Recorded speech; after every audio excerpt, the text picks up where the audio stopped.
Gaza युद्ध के जल्द खत्म होने की उम्मीद अब कम ही नजर आ रही है। हमास ने सीज फायर के प्रस्ताव को खारिज कर दिया है, जिसमें गाजा के सभी हथियारबंद गुटों से कहा गया था कि वे सरेंडर कर दें। हमास ने यह भी आरोप लगाया कि इजराइल के पीएम नेतन्याहू शांति प्रयासों और 18 महीने से चले आ रहे युद्ध को खत्म करने में बाधा डाल रहे हैं। हमास के अधिकारी सामी अबू जुहारी ने सोमवार को कहा कि उनका समूह लोगों की पीड़ा को कम करने के लिए सभी प्रस्तावों पर बातचीत के लिए तैयार है, लेकिन इजराइल ने जो ताजा प्रस्ताव दिया है और फिलिस्तीनी लोगों से उसे मानने के लिए कहा है, वह सरेंडर करने के लिए है। इस बीच इजराइल को अमेरिका ने भी करोड़ों डॉलर के नए हथियार भेजे हैं और इजराइल बड़ी सैन्य कार्रवाई करने जा रहा है। हमास ने कहा कि वह इजराइल के सामने सरेंडर नहीं करेगा। हमास ने आरोप लगाया कि इजराइल के पीएम चाहते हैं कि सीज फायर डील में बाधा आए। हमास ने कहा कि सभी बंधकों को छोड़ने के लिए तैयार हैं, लेकिन इसके बदले में इजराइल को हमले बंद करने होंगे। अबू जुहारी ने कहा, नेतन्याहू सीज फायर समझौते में बाधा डालने के लिए असंभव वाली शर्तें रख रहे हैं। उसने कहा कि इजराइल अपने ताजा प्रस्ताव में यह वादा नहीं कर रहा है कि वह हमले पूरी तरह से बंद कर देगा।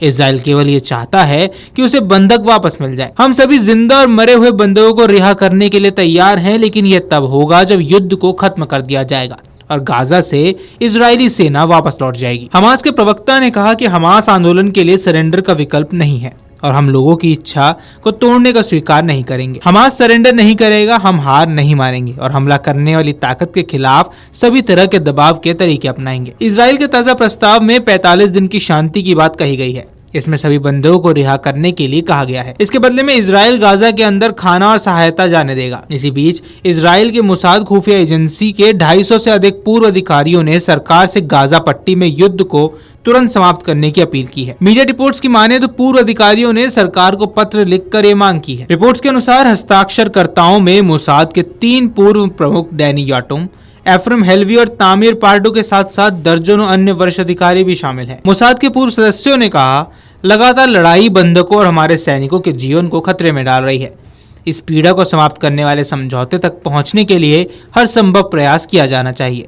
हम सरकार से साहसी फैसला लेने और देश की सुरक्षा के लिए जिम्मेदारी से काम करने की अपील करते हैं। रिपोर्ट्स की माने तो उन्होंने उन सैकड़ों सैन्य कर्मियों, चाहे वे रिजर्व में हो या रिटायरमेंट के, समर्थन व्यक्त किया है जिन्होंने इस तरह के पत्र पर हस्ताक्षर किए। पत्र में युद्ध समाप्त करने और बंधकों की वापसी की अपील की गई है। आपको बता दें कि इजराइल कॉटेज ने कहा था कि राफा को अब इजरायली सिक्योरिटी जोन में बदल दिया गया है। इजरायली सिक्योरिटी जोन का मतलब उन जगहों से है जिन्हें इजराइल अपनी राष्ट्रीय सुरक्षा के लिए जरूरी मानता है और उन्हें कंट्रोल करता है। राफा क्रॉसिंग, फिलाडेल्फिया कॉरिडोर और वेस्ट बैंक के कुछ इलाकों के साथ गोलान हाइट्स इजरायली सुरक्षा क्षेत्र के अंतर्गत आता है। इन इलाकों पर सेना के जरिए कंट्रोल किया जाता है। इजराइल कॉटेज ने कहा था कि नेत्जारिम कॉरिडोर, जो कि गाजा को 2 भागों में बांटती है, उसका भी विस्तार किया जाना है।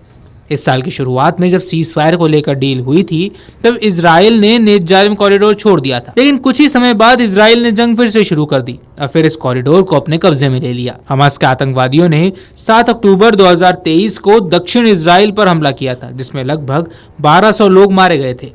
मरने वालों में ज्यादातर नागरिक थे और इसके अलावा हमास के आतंकवादियों ने 251 लोगों का अपहरण कर बंधक बना लिया था। जवाबी कार्रवाई करते हुए इजराइल ने भी गाजा पट्टी पर हमला किया, जिसके बाद हमास और इजराइल के बीच युद्ध शुरू हो गया।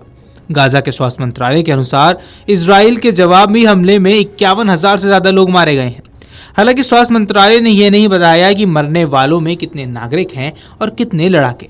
इजराइल के एक्शन की वजह से तब 14 लाख से ज्यादा फिलिस्तीनियों को अपनी जगह छोड़नी पड़ी थी। इजरायली सेना ने सिर्फ 2 महीने में राफा की 44% इमारतों को बर्बाद कर दिया है। आपको बता दें कि 17 अक्टूबर को हमास नेता यावा सिनवार को भी इजरायली सेना ने राफा में ही मार गिराया था। गौरतलब है कि हमास का सरेंडर न करने का ऐलान इस युद्ध को और भड़का सकता है। वीडियो डेस्क अमरउजाला.com। अगर आप ये वीडियो YouTube पर देख रहे हैं तो हमारे चैनल को सब्सक्राइब कर बेल आइकन दबाएं और Facebook पर देख रहे हैं तो हमारे पेज को लाइक करें। 8 मिलियन प्लस सब्सक्राइबर, आपके इस भरोसे के लिए बहुत धन्यवाद।